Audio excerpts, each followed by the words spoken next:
Well, good morning, everybody. Let me just, first of all, thank you for being here this morning. I just wanted to take a moment before we start just to make a public acknowledgement that about the passing of Jovita Moore. Just a great person that Marty and I both had the opportunity to work with and get to know a little bit. And I know that's been a heartbreaking scenario for all of her fans, and obviously our thoughts and prayers of our family go out to her family, and just wanted to offer our formal condolences.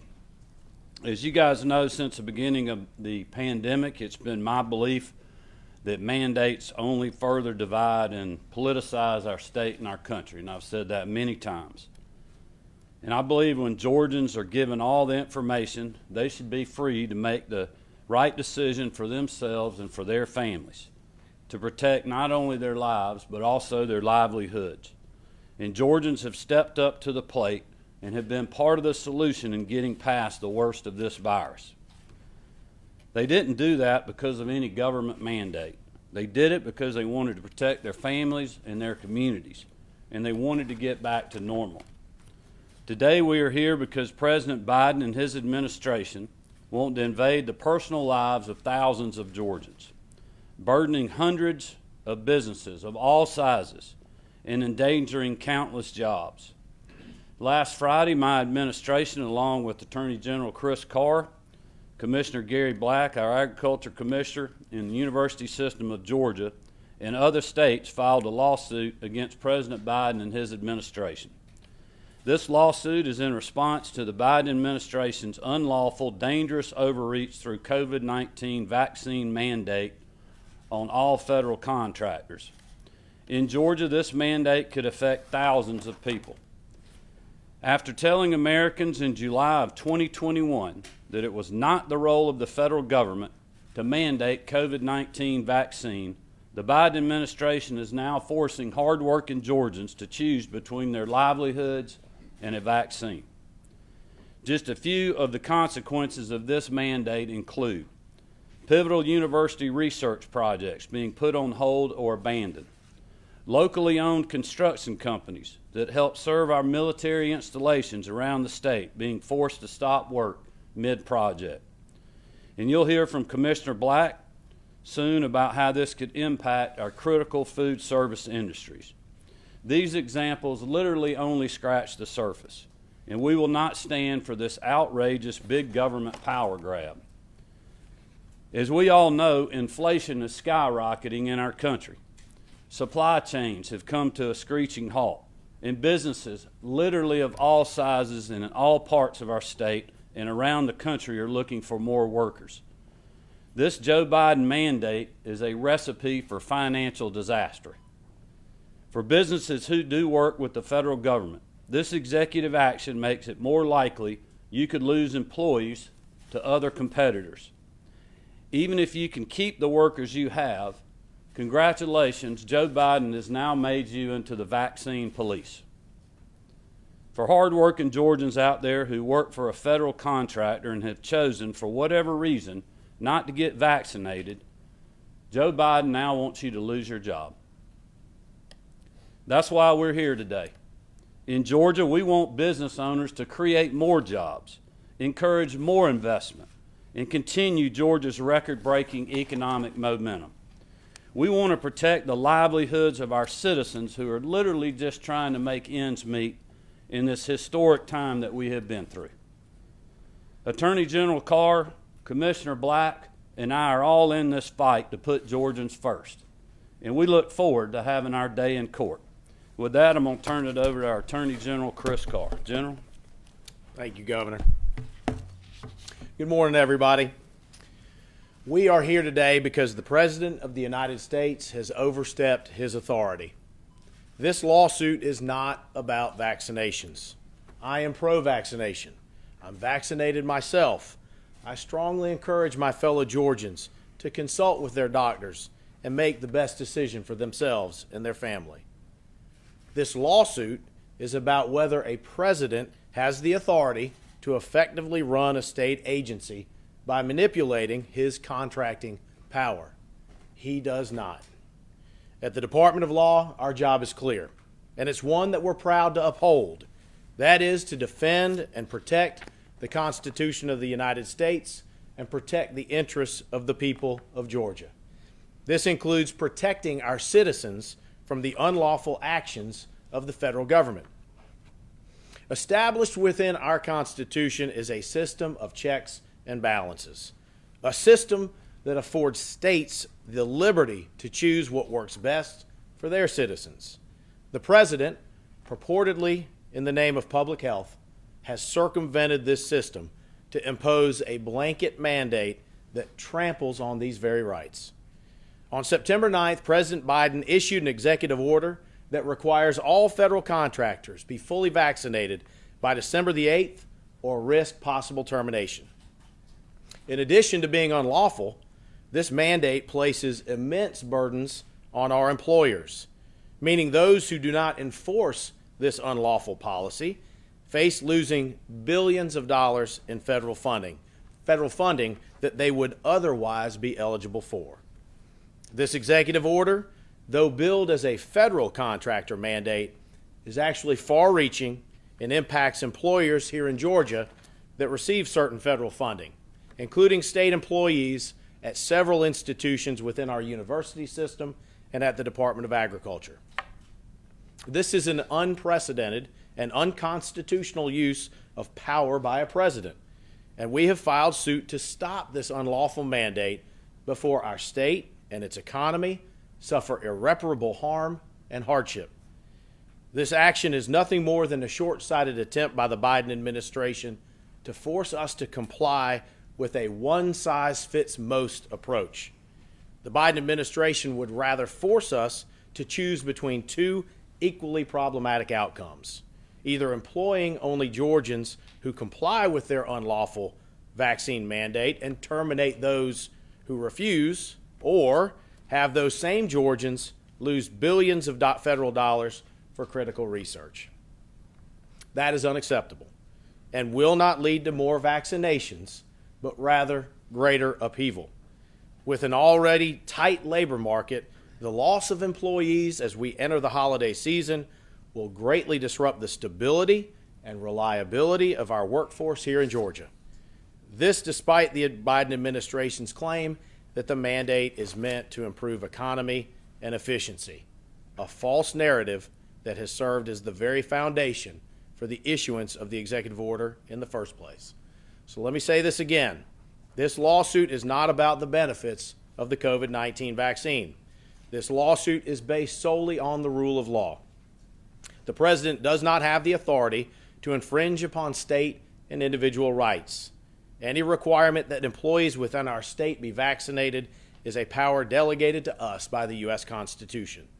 Nowhere in our founding documents is the federal government granted the authority to impose this type of widespread public health policy, and any attempt to do so is in direct violation of our state's sovereignty. This mandate is unconstitutional and as such should be deemed unenforceable. We look forward to our day in court as we seek justice for our state and our fellow citizens. And I'll now turn it over to Commissioner Gary Black. Thank you, Governor, and thank you, Attorney General Carr, ladies and gentlemen. We are a part of this lawsuit as representing the Department of Agriculture because we have shared space, we have shared facilities with the Board of Regents. That's a critical issue for our employees. It's a critical issue because I do not believe it is our job to be, as has been stated, the vaccine police. But this goes much further than that. The potential implications for the state of Georgia, for our food system, there are enormous. If there's anything that we have learned during COVID, is that I hope one of the positive lessons that we've learned is that with the critical infrastructure with respect to our food system and the importance of agriculture to our nation's security, it's paramount. We've seen this. We've seen empty shelves. We've seen the things that we did not ever think we'd see in America or Georgia, but they came a part of this through this chaos. What we've also, what we're looking at through cooperative agreements, which we have with the Environmental Protection Agency, with the Food and Drug Administration, and with the U.S. Department of Agriculture, that helps us perform our work. I think Georgians want their meat inspected. I think Georgians expect for their food to be safe. But in order to do so, we must have the proper team on the field every day to protect our citizens. That is in jeopardy. These are some looming issues that could become a part of this. But it's important to address them now so that all your viewers understand the ramifications, because I firmly believe that communication from the federal government that said it isn't our intent to do this. It must be addressed now. We need clarity. We need to know whether is food inspection going to be interrupted by a presidential executive order? Is meat inspection going to be interrupted? Those questions, we need those questions now.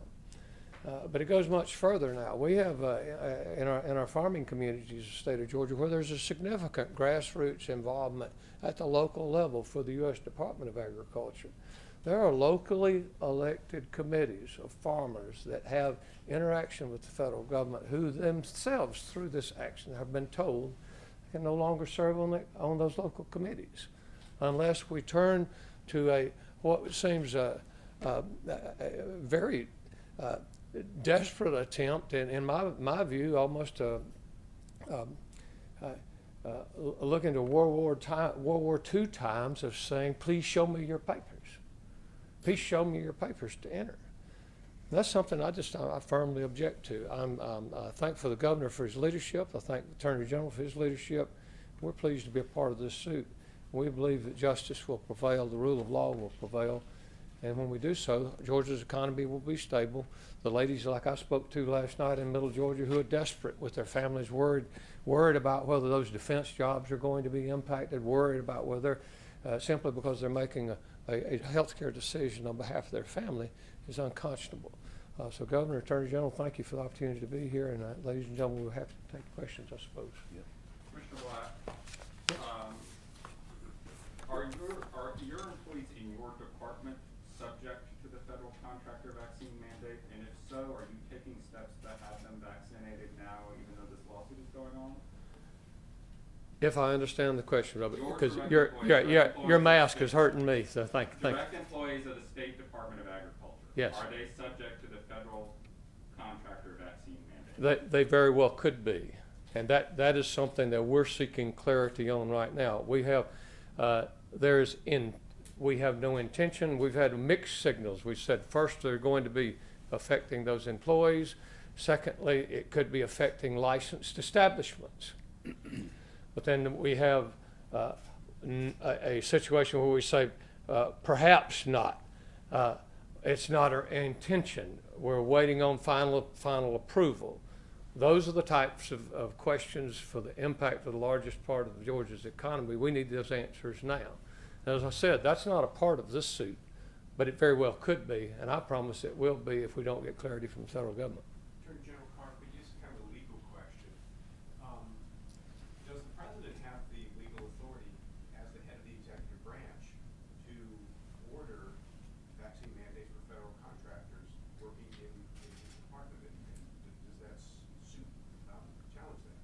He might have the authority to do it in a limited basis, but he certainly cannot use the federal contracting power to run the state university system of Georgia.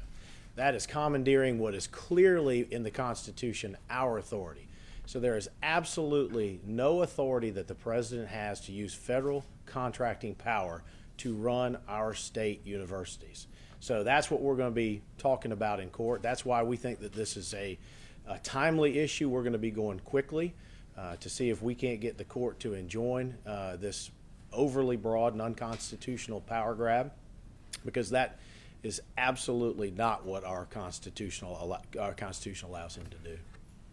Let me just add this, in addition to, forget the legal part of this, just the nightmare that the university systems already had to go through to even figure out how this would affect them has just disrupted what they're doing every day. And that's the point with the private sector. And this has been going on not with just this lawsuit, but also the other rule that's going to be coming out that we'll take action on as well. I mean, you've had thousands of businesses having to try to figure out how this is. It's not even implemented yet. Many of them don't even know that. He's just scared them and browbeat them into, worry and having to spend time on things that they already don't have enough people to keep up with the supply chain, to look for new employees, to implement the other practices that they have. So it is a nightmare for those people.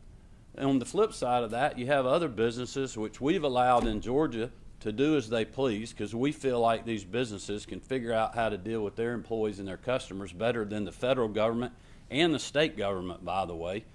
And they have vaccination rates that are off the charts. So, I mean, you're punishing those people that have already done a lot of what he thinks businesses should do. I don't necessarily disagree with that way of thinking, but look, it's their decision to do that, and we're letting them do that. But to mandate that on everybody, especially companies that don't have resources, especially if, Fortune 100 and Fortune 500 companies, for small business people like myself, it is a nightmare. And I hear this literally multiple times a day, every day, from people all over the state in any sector you can imagine. Governor Kemp, do you agree with the university system steps to go ahead and comply with this mandate even while this lawsuit is pending? Well, that would be a question you'd have to ask them. The constitutional makeup of the Board of Regents. I can just tell you that they are part of this lawsuit because they know what a disaster this is. All right, well, thank you all.